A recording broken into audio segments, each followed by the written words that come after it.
વિદ્યાર્થીઓ, આપણે ધાતુઓ, સુવાહક અને અર્ધવાહકોના વર્ગીકરણમાં આજે ચોથો જે પાઠ છે, ચોથો ભાગ આ વિડિયોનો, એમાં પણ આપણે આગળ જે વાહક, અવાહક અને અર્ધવાહક વિશે એનું જે વેલેન્સ બેન્ડ અને કન્ડક્શન બેન્ડના જે પ્રકારો જોયા હતા કે નીચે વેલેન્સ બેન્ડ ઉપર કન્ડક્શન બેન્ડ અને કોની ગેપ વધારે ઓછી અને કોની ગેપ ની આવે, મતલબ કે એકબીજા સાથે ઓવરલેપ થયેલા હોય એ વિશેની જ માહિતી આપણને અહીં દર્શાવવામાં આવી છે. આ થિયરી કહી શકાય કે એ 2 માર્કમાં પૂછી શકાય એવી શક્યતાવાળી ખરી તો ખરી.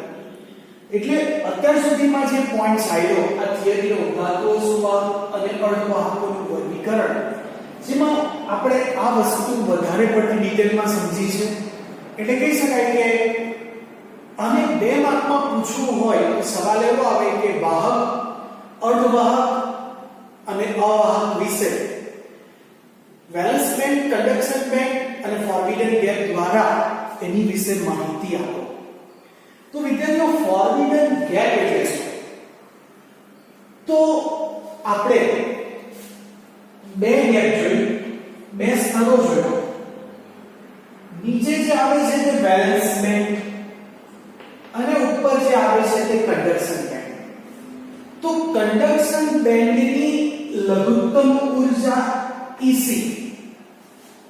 અને વેલેન્સ બેન્ડની મહત્તમ ઊર્જા EV વચ્ચેની જે ગેપ આવે, જેને આપણે E of G વડે દર્શાવવા, એ છે ઊર્જા ગેપ, એ છે ફોરબિડન ગેપ, જેનું મૂલ્ય વધારે પણ હોઈ શકે, ઓછું પણ હોઈ શકે અને શૂન્ય પણ હોઈ શકે. તો એને આધારે દ્રવ્યનું 3 ભાગમાં વર્ગીકરણ થાય છે. કોને આધારે? આ ફોરબિડન ગેપને આધારે. તેમાં પહેલું છે સુવાહક. સુવાહકમાં આપણે ઇલેક્ટ્રોનની ઊર્જા વિરુદ્ધ સ્થળ વિશેનો આલેખ દોરેલો છે. આપણે ઊર્જા વિશેની વધારે માહિતી મેળવવાની છે. બંને જોવા જઈએ તો એક જ આકૃતિ છે, થોડો જ ઘણો ફરક હશે. આ જે પહેલો જે આકૃતિ છે સુવાહકની, તેમાં કહી શકાય કે વેલેન્સ બેન્ડ એ અંશતઃ ભરેલો છે અને કન્ડક્શન બેન્ડ એ અંશતઃ ખાલી છે. અંશતઃ એટલે થોડો ભરેલો અને થોડો ખાલી. બેલેન્સ બેન્ડ તેવી રીતના કન્ડક્શન બેન્ડ થોડો ભરેલો અને થોડો ખાલી છે. બીજી આકૃતિ છે તે પણ સુવાહકની છે, જેમાં દર્શાવે છે કે અહીં જોજો આ બંને રેખાઓ છે. આ બંને જે રેખા ક્રોસ નિશાની થાય શું બતાવે કે વેલેન્સ બેન્ડ અને કન્ડક્શન બેન્ડ એકબીજામાં ઓવરલેપ થયેલા છે.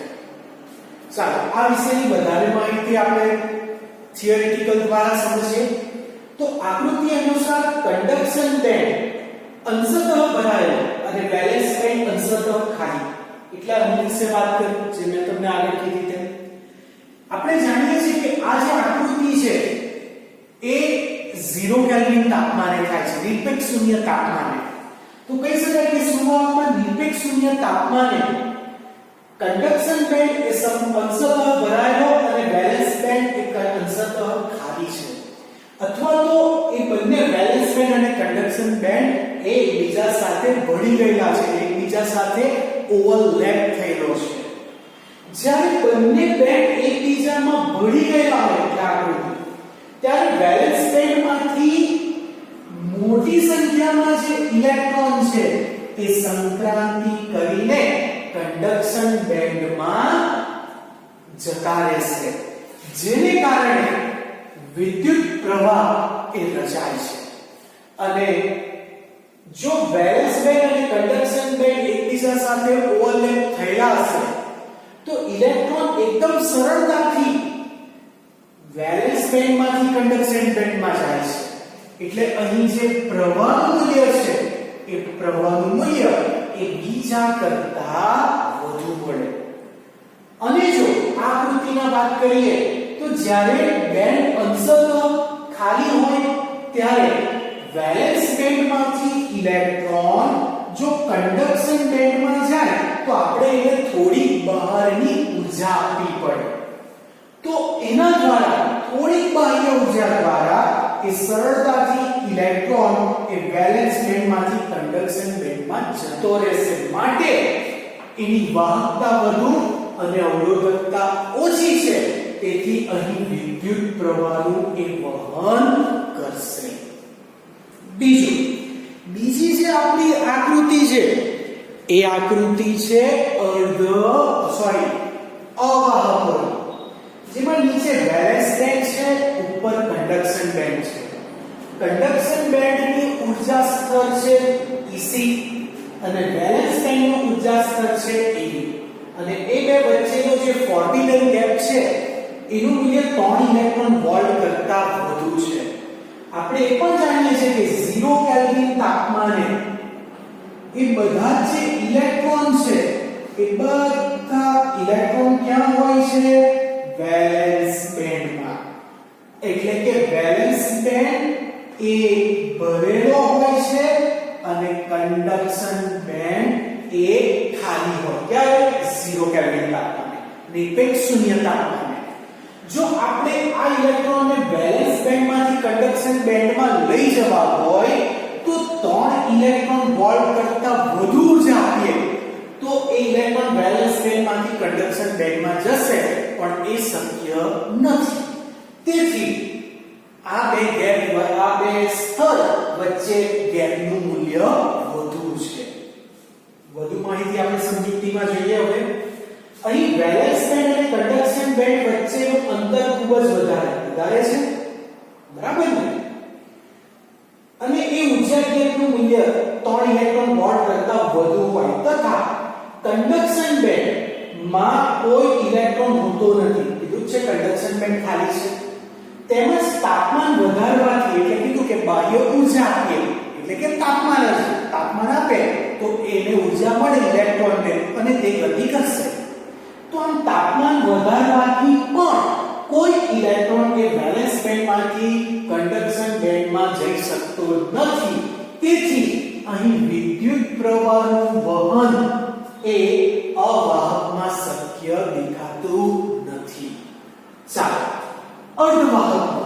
અર્ધવાહકમાં પણ અવાહક અને સુવાહક જેવી જ રચના આવે નીચે વેલેન્સ બેન્ડ ઉપર કન્ડક્શન બેન્ડ ફરક ફક્ત ફોર્બિડન ગેપનો આવે છે એટલે કે ઊર્જા ગેપનો તો અવાહકમાં ગેપ સૌથી વધારે અર્ધવાહકમાં ઓછી અને સુવાહકમાં એકબીજામાં ભળી જાય છે તો અહીં અર્ધવાહકમાં જે ગેપનું મૂલ્ય છે એ 3 ઇલેક્ટ્રોન વોલ્ટ કરતા ઓછું છે આપણે એ પણ અહીં જાણીએ છીએ કે નિરપેક્ષ શૂન્ય તાપમાને બધા જ ઇલેક્ટ્રોન એ ક્યાં હશે વેલેન્સ બેન્ડમાં એટલે કે વેલેન્સ બેન્ડ એ ભરેલો છે જ્યારે કન્ડક્શન બેન્ડ એ ખાલી છે ત્યારે 0 કેલ્વિન તાપમાને હવે જો આપણે અર્ધવાહકમાં વેલેન્સ બેન્ડમાં રહેલા જો ઇલેક્ટ્રોનને ઓરડાના તાપમાને લઈએ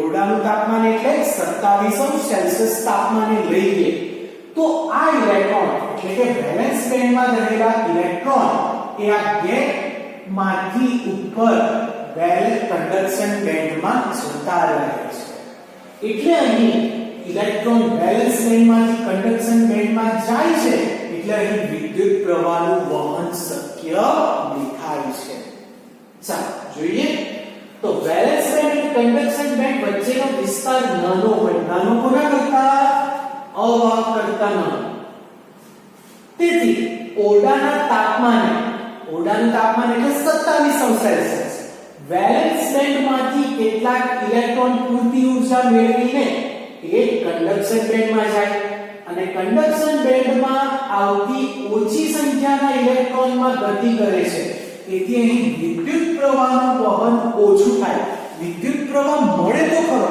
પણ ઓછો મળે કેમ ઓછો મળે તો વેલેન્સ બેન્ડમાંથી બધા જ ઇલેક્ટ્રોન કન્ડક્શન બેન્ડમાં નથી જતા ઓછા જાય છે મતલબ કે સુવાહકમાં વેલેન્સ બેન્ડમાંથી ઇલેક્ટ્રોન કન્ડક્શન બેન્ડમાં સમજી જાય જ્યારે અર્ધવાહકમાં વેલેન્સ બેન્ડમાંથી ઇલેક્ટ્રોન કન્ડક્શન બેન્ડમાં જાય તો ખરા પણ સુવાહક જેટલા નથી જતા, એનાથી ઓછા જાય છે. માટે સુવાહકમાં જે વિદ્યુત પ્રવાહ મળે એના કરતા અર્ધવાહકમાં વિદ્યુત પ્રવાહ ઓછો મળે. જે આગળના વિડિયોમાં મેં કીધું હતું એનું પ્રમાણ એ મોટે ભાગે અર્ધવાહકમાં જે વિદ્યુત પ્રવાહ આવે છે એનું પ્રમાણ મિલી એમ્પિયર કે માઇક્રો એમ્પિયર નું હોય છે. હવે આ જો અર્ધવાહકની આકૃતિ આપણે સિલિકોન માટે દોરીએ તો આ જે બેન્ડ ગેપ છે એનું મૂલ્ય 1.1 ઇલેક્ટ્રોન વોલ્ટ મળે છે. અને જો આપણે આ આકૃતિ જર્મેનિયમ માટે દોરીએ તો અહીં જે બેન્ડ ગેપ છે એનું મૂલ્ય જર્મેનિયમ માટે એ 0.7 ઇલેક્ટ્રોન વોલ્ટ ના ક્રમનું મળે છે. તો વિદ્યાર્થીઓ અહીં પણ જોવા જઈએ તો આ પણ થિયરી એમસીક્યુ ને રિલેટેડ જ છે. ફક્ત આપણે એમસીક્યુ માં વાત કરીએ તો અર્ધવાહક અને અવાહકમાં ગેપનું મૂલ્ય કેટલું હોય, બીજું સિલિકોન અને જર્મેનિયમ માટે બેન્ડ ગેપનું મૂલ્ય કેટલું હોય છે, એવા જ આપણે અહીં એમસીક્યુ જોયા. બીજું વિદ્યુત પ્રવાહનું વહન સૌથી વધારે કોનામાં થાય, ઓછું કોનામાં થાય અને નહિવત પ્રમાણ કોનું એ વિષયની પણ અહીં માહિતી આપણે મેળવી છે.